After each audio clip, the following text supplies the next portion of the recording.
আজ মটন কষা, এটা কিন্তু বাঙালি স্টাইল নয়, আলু নেই, শুকনো শুকনো মটন কষা হচ্ছে।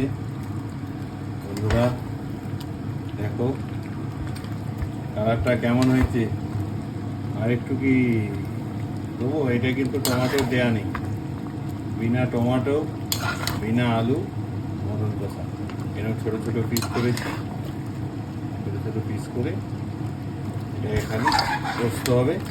45 মিনিট থেকে 1 ঘন্টা লাগবে, 1 ঘন্টা আমাদের হয়ে যাবে।